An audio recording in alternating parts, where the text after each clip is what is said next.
everyone, welcome to another Lithium Bikes video. Today we're going to be reviewing the x-treme e-bike, the Rocky Road model. It's a fat tire, fat electric bike at 750 watts, so stay tuned. So let's go ahead and get into this. So let's just begin with a couple specs. This one is a 750 watt, 42 volt bike, and it's a full suspension bike. So it has the rear suspension and the front lockout fork, which technically makes it a full suspension. And it has the all-test components on there. It's a 9x1 system. And we begin with the build, which is really important to us. So when you get it out of the box, if it's a bad build or if it's kind of complicated, you know, that's definitely something to consider. But this one was a breeze. Came out the box, packaged very well. We put it together, me and Chris, as you see here in this video. And it was quite easy. Everything was about 90%, maybe about 80% assembled, so we just had to throw in a couple things. The wires were color-coded, so it was very easy to put those together. The handlebars were easy to install. The wheel was easy to install. Seat, everything was generally a very easy build, which is very important. So if you're getting this shipped out to you, that's one of the most important things to, I think, to first consider. Now, moving on to a couple other quality things. The brake system uses a Tektro mechanical disc brakes, and overall I like them. I think they are a good match for this quality bike. They work well. They're not as good as a hydraulic brake system, of course, but it's definitely going to do a good job. I would trust this on the mountains or on the hills like that. It's definitely that good, especially being a disc brake kind of system. So definitely a plus. It does come with Velo lock-on grips, the computer on top that shows the indicator of the battery life, the speed, the odometer, etc. It's a nice, good quality one, so you have a good, accurate representation of your speed and all your specs that you're using. It is mounted right on top, so you get it in a nice, visible place. It's a nice, big size, so you are able to read it from where you're sitting right on your bike. Now the suspension on there, I was a little bit skeptical at first. I was like, well, this is a full suspension bike. There's not really a oil or air pressure system. And I was a little bit skeptical, and I think that I was going to be closer to a Walmart quality, which is kind of what I was kind of expecting of this whole bike. But I was very pleasantly surprised that it is actually a pretty good quality. I wouldn't say it's as good as, you know, a full suspension one with the air and oil mix system, but it's definitely going to do a pretty good job. And it has a nice, easily adjustable system here where you can make it a little bit looser or tighter, which is going to be nice for when you want it to bounce more, or when you want to suspend more, or want it to be a little bit more stiff. So this actually being pretty good. I was pretty impressed with the rear suspension. The front suspension one has a lockout fork, which is definitely going to be pretty nice. So you're able to lock it out when you're going up the hills, or if you wanted to just cruise a little bit faster without getting any of the suspension on it. So that's pretty nice, and this works very well.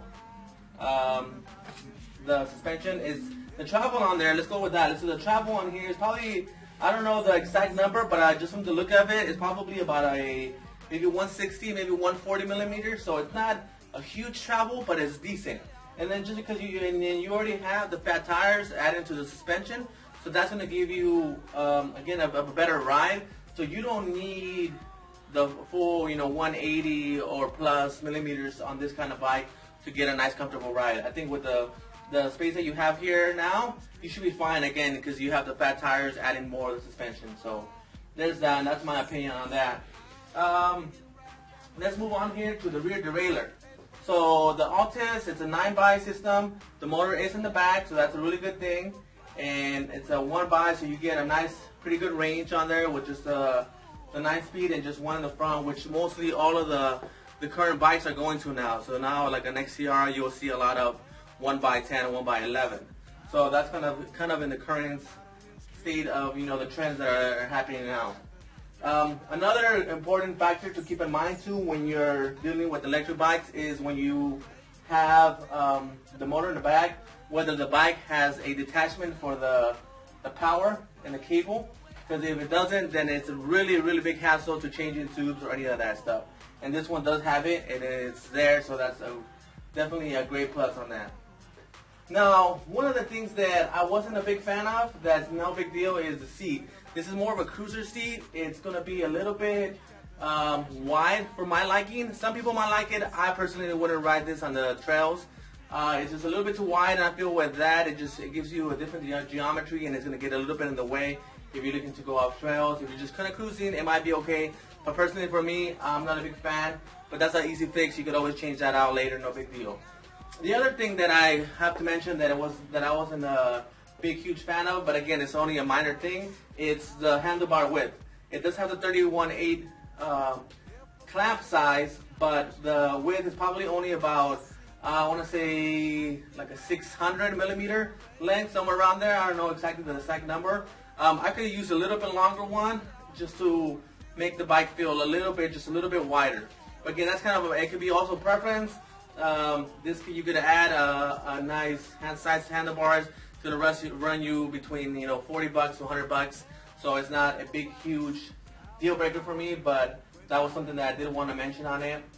The bike weight in general, this guy is definitely a little on the heavier side, but because of the nice heavy 700 watt motor, you don't feel it at all. Once you get the battery going, this thing goes. You hit up 20 miles an hour, no problem, and you can definitely hit higher speeds if you're doing the pedal assist and you're powering up, or if you're going downhill or uphill, excuse me. So that stuff will definitely play into the max speed. And overall, I think this bike at $17.99 is definitely a great value for all the stuff that you're getting.